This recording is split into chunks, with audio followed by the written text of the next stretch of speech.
Patrick, if you want to open up the Q&A box, there's a few questions that have come through. Yep, got them. Perfect. In chronological order, one from Reg.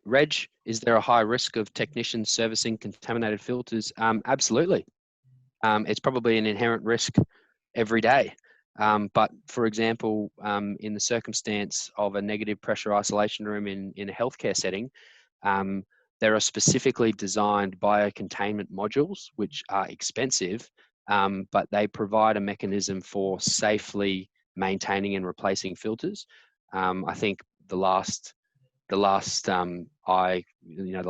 estimate process we were doing, they're in the realm of about $20,000, and there's no fan in it. It's just a well-designed box with a HEPA that has appropriate DOP testing points and monitoring points. So absolutely is the answer. So that's something that needs to be considered. So do I type an answer and say yes, absolutely? Yep, no, that's okay. We can move on to the next one, Patrick. So they should be appearing up on the screen once we've answered them for the attendees to be able to see the questions. A coil below dew point would be good to remove moisture and therefore the virus. Yes, agreed. I think when we think about the journey of a microdroplet through the system, I could see it getting through some poor filters and then getting through the fan and into the chilled water coil chamber and then getting kind of saturated out of the air. And then an interesting follow-up question is, how long would they live there? You would have seen the recent kind of issue in New Zealand where they think that the virus came on a surface through refrigerated freight. So potentially in cold, damp environments like that, it would last quite a long time. Maybe another reason for thinking about ultraviolet sterilization on coils. What are my thoughts on passive house standard with 100% fresh air constantly supplied from a balanced ventilation system in reducing airborne risks within an airtight building fabric, as the standard also has requirements around controlled relative humidity? I think the consensus is any increase in fresh air is good. Obviously, passive house standard is a well-established kind of benchmark, and evidently when you increase 100% fresh air, there are other things that happen, like increased ductwork sizes, energy consumption, which need to be thought of. But that I don't think there's any rebuttal to the idea that 100% fresh air is a good outcome. Did you come across comparison between displacement ventilation versus traditional mixing type ventilation in your research? No, I didn't actually. It's an interesting point. I would suggest that displacement ventilation would be better insofar that it's pushing all of those kind of aerosols which are released from at high level anyway, but 1.6 meters from finished floor level, and then tracking up slowly is a good thing as well, because they tend to be more of like a laminar flow type system moving upwards. So yeah, definitely.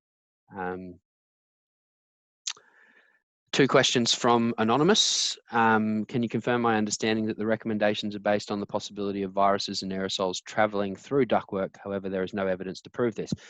So, and this is where, this is interesting. So what's the definition of evidence? Are we waiting for an epidemiological study? Are we waiting for someone to do some experimental studies that categorically show that it has moved through ductwork? I think there's been examples in places like Japan where they've found that people 7 floors up got infected with the virus because they're all on the same ventilation system. So potentially the evidence is already there.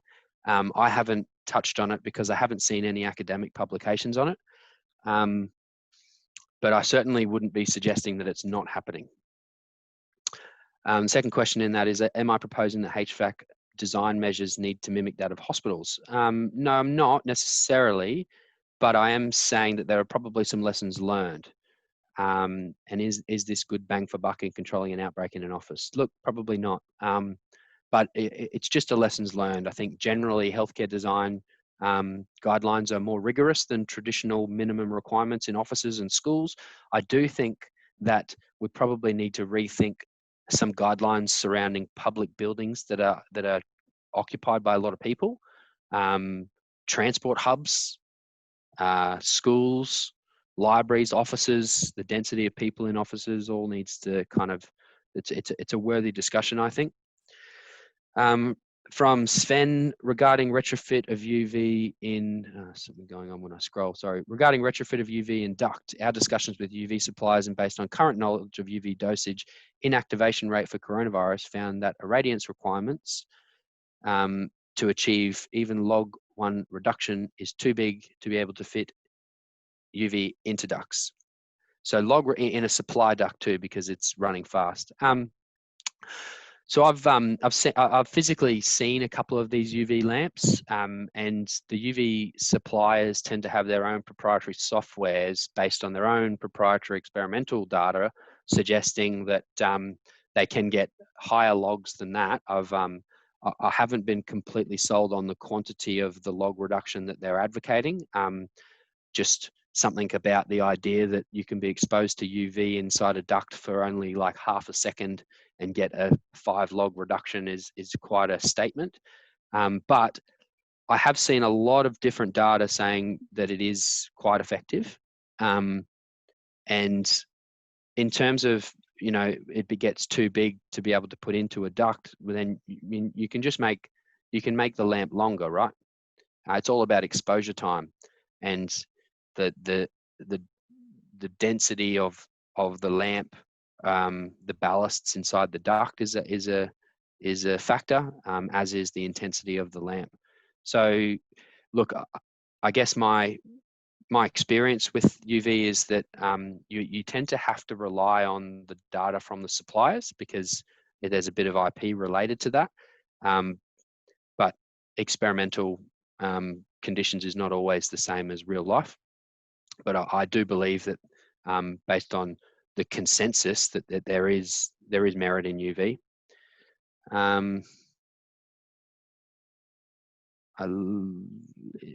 Have you looked at risks and solutions for multi-residential housing?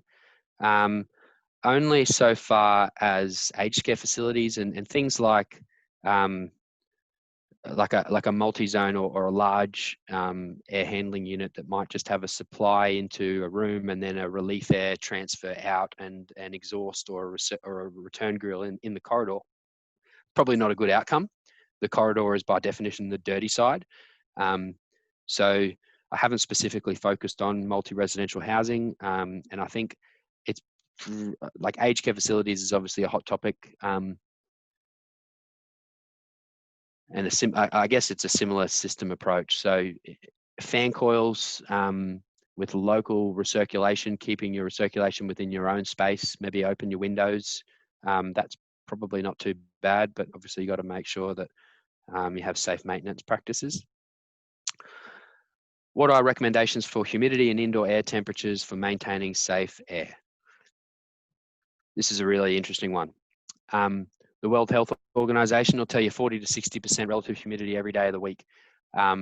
There's a really good presentation by a very esteemed ASHRAE member, Sonia someone, and she goes, it's an hour long and she's a great presenter, and she goes through some epidemiological data about relative humidity and how it's really bad for low relative humidity below 30%. increases many different types of health-related issues. So I don't think dry air is very good, and that's probably down to that kind of mucosa desiccation phenomenon where it's actually absorbing more from your respiratory system.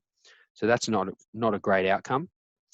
In terms of temperatures, I think that's more about thermal comfort than air quality. So, you know, there's lots of literature out there about thermal comfort, and it's different in a naturally ventilated building than a fully air-conditioned building. Do you advise that disposable HEPA filter is the best way moving forward and washable filters should not be considered? I don't know, because HEPA filters require increased pressure drop. Increased complexity might not be the solution. We tend to, as engineers, get caught up in increased complexity as the best outcome. I actually really think that, you know, that concept I put in there about demand-based exhaust would have a far better outcome to things like increasing fresh air to 100% fresh. And look, HEPAs would be good, but I think impractical in terms of rolling out across the industry. From Anonymous, would I say maintaining 60% RH would be a good compromise between maintaining comfort levels and reducing risks of virus spreading? Yep, I probably would. But obviously temperature needs to be in that discussion in terms of comfort levels, as does things like air velocity, radiant temperature, and yada yada. Will fan-assisted ionizer be suitable for single rooms or ducted HVAC? This is something I didn't touch on, ionization. Now, I think part of the reason I didn't fully touch on it is it's not that well understood by the general public, I think. An ion is a molecule that's either positively or negatively charged. Take, for example, salt, which is sodium chloride. If you put that in water, it ionizes and you get sodium as a positive 1 valency and chlorine as a negative 1. Chlorine eats anything. Sodium also is very reactive, but to other types of things.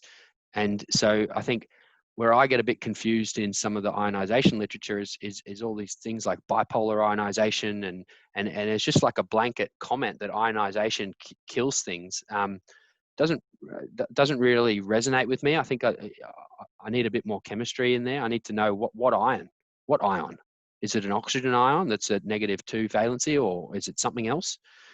So there is a lot of information out there, though, about the benefits of ionization, and so I wouldn't discount it, but I'm not claiming to be an expert on it. Do I have any guidance on typical length of duct or dwell time necessary for UV to be effective? This depends on the supplier, and so no would be the answer to that. I don't have a simple answer. I think different suppliers have different UV technologies and different IP. It also depends on like the deflector blades. There's quite a lot of IP in those and how well they distribute the radiation. Do you think summer conditions in Melbourne may contribute to the spread of the virus, referring to low humidity? Absolutely. I think the consensus is low humidity contributes to spread. And similarly, in cold, damp climates, right, like London, which is actually quite high humidity, it's high ambient humidity, but then you're just heating the air up inside the building, so the relative humidity inside becomes quite low. Low relative humidity, full stop, is quite well established to be a key contributor to the spread. Is it just fresh air? Is it fresh air or just outside air? Correct, it's outside air. Fresh air that's what I was kind of getting at. I think people conventionally mention fresh air, but it doesn't really have a definition. Fresh air, I suppose, should be defined as the baseline of the atmosphere at the time, which is essentially Cape Grim by the WMO definition. I've showed that face masks work in breathing out. Where is the evidence that they don't work the other way, and why wouldn't they? Well, part of the answer is that when you breathe in with a mask, not all of the molecules of breathing in go through that membrane. Some of them slip around the side. There's always gaps around where your nose are and where your mouth are, and it's not perfect. And I think if you try and find some academic literature on it, the jury's out. I've read papers that suggest that it's actually a bad thing, because if you don't use it properly, it just increases your own risk. You start touching your face because they itch. You touch your eyes. You're walking through environments where there's potentially aerosols. You might walk through a big plume, and they actually attach to your face mask. So your actual risk in the first instance you might have been breathing out when you walked past it, so no risk, and then you walk through and you're not there anymore. But even when you're breathing out, those molecules might attach to your face mask. So 10 seconds later, you've moved out of that risk area, but you've got potentially infectious aerosols attached to your face now, and you're breathing them in. So that's kind of the argument as to why they might not be, or why the consensus is out. Will the use of activated carbon filters be of any additional benefit to that of HEPAs? I haven't read much about the use of activated carbon filters at stopping water droplets. I know that they're very good at kind of catching various different VOCs and contaminants and odors. The microstructure being very porous, and molecules tend to get stuck in there, and surface tension and stuff stops them being released until you reactivate them with a bit of heat or something. So look, I wouldn't, I actually don't know, but I would suggest that there probably is a benefit. don't know. It would depend on their effectiveness at removing water molecules. Choosing an ozone generator for AHU advisable over UV ionizer. Again, I'm actually not going to answer that because I don't think I'm the right person. Ozone and ionization are somewhat hand in hand. Ozone being an O3 molecule, I think the idea is that it actually is ionization. It's kind of like that O3 molecule breaks up and then you get an O2 and a negatively charged O. I could be wrong, but yeah, the ionization subject and the ozone subject tend to go hand in hand, and I just get, I think, a little bit dismayed by some conflicting comments there. If F8 and F9 filters are good for 1 micron water droplets, won't the droplet evaporate and free up the virus? A very interesting question.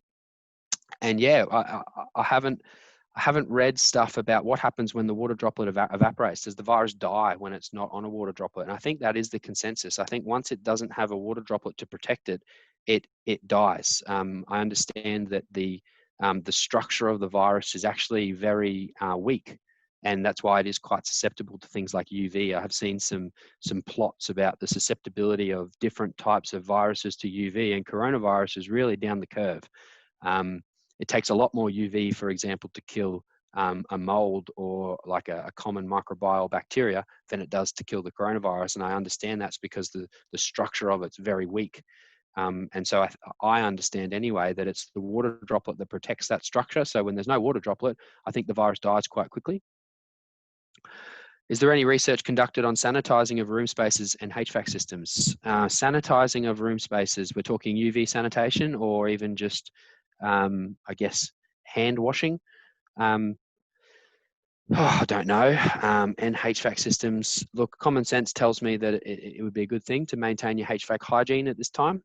I suppose the World Health Organization's first knee-jerk reaction was wash your hands, keep things clean, don't touch door handles if you don't have to. If you do, clean them regularly. I'd say by virtue of that kind of advice that yes, any kind of cleaning would be helpful. In regard to UV, do you believe that the on-coil UV may be more effective for protecting coils than trying to deal with moving air? Absolutely. I think that's, yeah, that's bang on. The on-coil UV is really about, it's really quite effective for targeting the molds and the bacteria that like that 100% humidity environment in the wet side of the coil. And by virtue that they are installed perpendicular to the airflow instead of parallel, they don't have much exposure time. So they're not designed to deal with the moving air at all. And that's why our recommendation for, if you want to target the moving air, is it's the tubes that are longitudinal. Energy recovery units like the air change ranges are great in providing 100% outside air with energy reclaim. Problem is that these need more space. Architects are always trying to reduce plant space to give more lettable space. I completely agree. Something that just sparked my kind of memory there about energy reclaim is plate heat exchangers are probably okay, but I wouldn't be using thermal heat wheels or anything that has a latent heat exchange, because by virtue of a latent heat exchange, there is an exchange of water between the return air and the supply air. It's just my opinion. Do I have an opinion on the effectiveness of plasma type air purifiers? I understand that the plasma type purifiers, what they actually do is they use photons, back to a bit of quantum mechanics, and they break up a water molecule in, or I think it's hydrogen peroxide, and they break hydrogen peroxide, which I think is H2O3, into water, H2O, plus OH negative. Now, OH negative is the basis of all acidic substances. It's the most corrosive thing in the world. It kills everything. And so I do see common sense in that a highly corrosive, and this is also an ion, right? It's a negatively charged ion. I do see some benefit that probably does work. And I think that's what we see when you see the guys in the hazmat suits spraying stuff in China and spraying whole streets. I'm pretty sure that's what they're doing. Ionization, we've already touched on. Buildings typically control temperature only. What are some practical methods for actively controlling RH in a building? It depends where you are. So in cold climates, and this is, again, I guess, a lesson learned from the healthcare sector in that we do have humidity control requirements in many different types of spaces.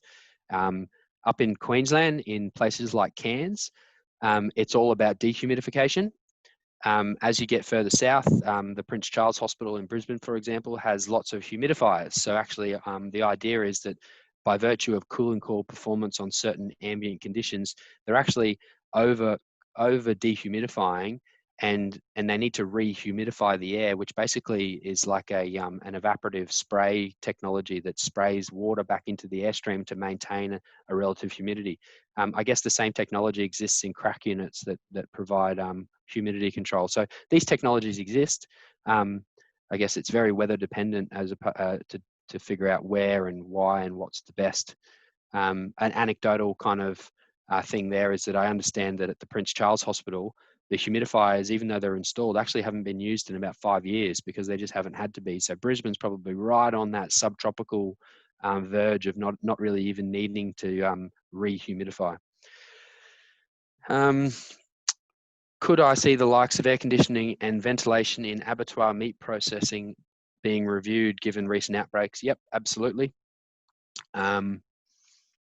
I think it's more also an understanding of can the virus live in those refrigerated climates? If they can, it may be the easiest solution is that there's a bit of a UV kind of robot that goes in and sterilizes the surfaces. Do you look at potential infection from cooling tower discharge? Haven't looked at it. Let's think about that. Cooling tower discharge, 100% relative humidity, basically, if it's working well. I don't think there's much of a risk, if I'm being honest. I don't think the risk the source starts from the person, and anyone up in a cooling tower compound should be wearing a mask anyway. So I don't think there's much of a risk there unless I've misinterpreted the question. For split or VRV ducted system, are upper UVGI units more practical than in-duct ones? I'm actually not a fan of the upper UVGI, if I'm being honest. It's an established technology. I think the premise of it is that UV doesn't reflect. I don't agree with that. UV does reflect. And evidence of that is the fact that there are reflector blades in the ballasts of UV ducts, but those reflector blades are made of traditional reflectivity type materials, right? My concern with UVGI upper room is if you had low emissivity surfaces, like maybe, I don't know, like a white paint or something, I feel like there would still be some reflected component. And it's more a question of material science than it is of the UV thing. Anyway, so that's my opinion there. Do ERV equipment favors in restricting viral particles? So energy recovery ventilators. So I don't think they do anything to restrict it. I think what you might be getting at is, can you increase outside air by virtue of an ERV, and would that help? And the answer is yes. But if the ERV is one that does latent energy recovery, then I would be advising against it. Anonymous, as a student myself, I would like to know the current situation, how the current situation has benefited the HVAC industry in terms of design and retrofit in all commercial medical industry. Also, please highlight any other aspects that has been affected negatively. Whew, okay, I got to read that again. I would like to know how the current situation has benefited the HVAC industry. So has the current situation benefited the HVAC industry? It's probably benefited local contractors who make their bread and butter maintenance contracts with hospitals. In terms of the knowledge base of our institution, it's maybe prompted a bit of thought leadership. In terms of design and retrofit of all commercial medical industry, I think it's too soon to make those kind of those comments, mate. Is my thoughts there. I think to start with, what we've seen is a downturn generally in design and retrofit of commercial space. So, but I have seen lots of things like CBRE, you know, lots of large kind of commercial office landlords and things putting out papers about how they're going to change their office design. And I think we will see some change. I just don't think it's happened yet. Yeah, sorry if I haven't answered that to your kind of intentions. Is there any benefit of standalone air cleaners with HEPA filters being placed in a room? Yes, absolutely. I reckon that's a great outcome. It just doesn't look very good. But the idea of trying to clean stuff at the source is a great one. Ideas like local exhaust at your workstation is probably a good idea. I think about situations like bus transport and airplane transport, and maybe like a kind of exhaust point right in front of your face. And obviously if you had HEPA filters, then you can exhaust it and recirculate it. So yeah, absolutely. I think there is a benefit. I think I got through all the questions. Wow. Okay. Yes. Thanks, Patrick. So we might, yeah, we'll wrap it up there. So thank you everybody for sending through your questions to Patrick. So yeah, so that brings us to the end of today's session. So thank you, Patrick, for a great presentation today. Just letting everybody know that the webinar has been recorded and it will be made available for AIRAH members over the coming days, and I will let everybody know when that does become available as well. So to view or register for any of AIRAH's upcoming webinars, please visit the AIRAH website, and if you're not already an AIRAH member, please consider joining. And we look forward to seeing you at our next webinar again shortly. So thank you again, Patrick, and thanks everyone.